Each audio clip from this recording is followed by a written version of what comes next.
उत्तर प्रदेश का संभल एक बार फिर से सुर्खियों में आ गया है। वैसे भी ये इलाका हमेशा ही योगी की नजर में रहता है और अब सीएम योगी की रडार में आ गया है संभल में बना कब्रिस्तान। ये कब्रिस्तान बना है सरकारी जमीन पर, लेकिन अब योगी की रडार में आते ही यूपी पुलिस फुल एक्शन में आ गई है और पुलिस का पूरा अमला जमला अब संभल में उतर चुका है। शहर के हर गली चौराहे पर आरपीएफ से लेकर पीएसी के जवानों को उतार दिया गया है और चप्पे चप्पे पर तैनात कर दिया गया है। इसके पीछे की वजह है विवादित जामा मस्जिद से सटे करीब 8 बीघा सरकारी जमीन पर बना कब्रिस्तान, जिसकी आज पैमाइश हो रही है। प्रशासन ने बताया है कि सरकारी जमीन पर अवैध रूप से कब्जा करके कब्रिस्तान ही नहीं बल्कि कई मकान दुकानें बना ली गई हैं।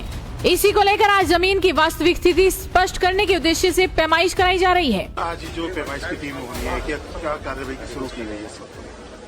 ये आप देख रहे हैं कि जामा मस्जिद से लगी हुई ये कब्रिस्तान की भूमि है और ये सार्वजनिक प्रयोजन के लिए भूमि है और आप खुद जानते हैं कि कब्रिस्तान का उपयोग किस रूप में होता है। लेकिन ये शिकायत मिली कि इस भूमि पर लोगों ने अवैध रूप से दुकान और मकान बना लिए हैं। आज उसकी पैमाइश कराई जा रही है। इस पैमाइश के बाद अगर इनका कब्जा पाया जाता है तो फिर नियमानुसार कार्रवाई की जाएगी। इसे लेकर कड़ी सुरक्षा व्यवस्था का इंतजाम किया गया है। कल शाम ही एसडीएम और एएसपी ने पुलिस, पीएसी और आरआरएफ फोर्स के साथ मस्जिद इलाके में फ्लैग मार्च निकाला था। ड्रोन और सीसीटीवी कैमरों से इलाके में निगरानी रखी जा रही है। पैमाइश के दौरान भी पुलिस, पीएसी और आरआरएफ फोर्स पूरी तरह से तैनात है। ये सुरक्षा व्यवस्था इसीलिए क्योंकि आरोप है कि पिछले साल नवंबर में मस्जिद के सर्वे के दौरान भड़की हिंसा के दौरान कब्रिस्तान की जमीन पर बने मकानों से ही पत्थरबाजी हुई थी। बस इसी के चलते शहर के सभी चौराहों और मस्जिद मार्गों पर सुरक्षा के कड़े इंतजाम किए गए हैं। ड्रोन और सीसीटीवी कैमरों से इलाके में निगरानी की जा रही है। एएसपी कुलदीप कुमार, सीओ आलोक भाटी, सदर कोतवाल गजेंद्र सिंह, पुलिस, पीएसी और आरआरएफ बल के साथ मस्जिद इलाके में मौजूद हैं। सभी चौराहों पर भी पुलिस अलर्ट है। देखिए, हम लोग, हमारी जो पुलिस वाला टीम है, हमारी डिप्लॉयमेंट पूरी इस समय है और अभी प्रशासनिक टीम जो है वो एकत्र हो रही है। उससे संबंधित जो भी उनके कर्मचारी हैं उनके आते हुए ही, और एसडीएम साहब और उनकी टीम जो तहसीलदार साहब के नेतृत्व में है उसके आते ही ये कार्रवाई जो है प्रारंभ की जाएगी। सर, कितने फोर्स यहाँ लगाए गए हैं? यहाँ देखिए 8 से 9 SHOs हैं और इंस्पेक्टर रैंक के 4-5 अधिकारी हैं। बाकी पीएसी, आरआरएफ और हमारी LIU की टीम्स, बाकी हमारा जो सिविल पुलिस का कंपोनेंट, ये सारे लोग एक्टिव हैं। हमारी ड्रोन के द्वारा मॉनिटरिंग हो रही है। ICCC के द्वारा भी सब संपूर्ण प्रक्रिया के दौरान जो है विभिन्न स्थानों पर मॉनिटरिंग की जाएगी। अफवाहों को लेकर किस तरह से ध्यान?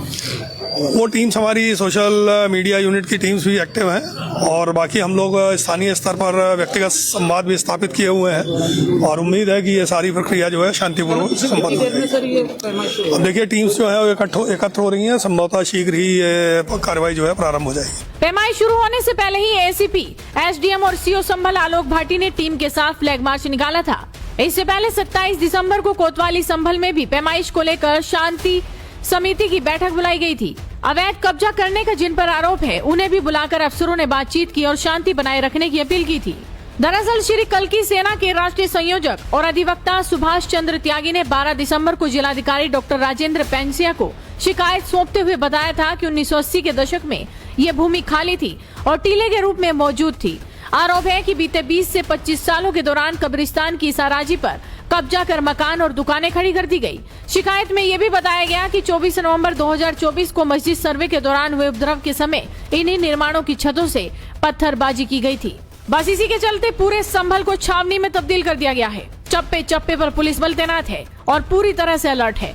फिलहाल देखना होगा कि पैमाइश के बाद किस तरह का एक्शन सरकार लेती है। तो आप भी अपनी नजरें बनाए रखिए, साथ ही इस वीडियो को शेयर कीजिए और जुड़े रहिए हेडलाइंस इंडिया।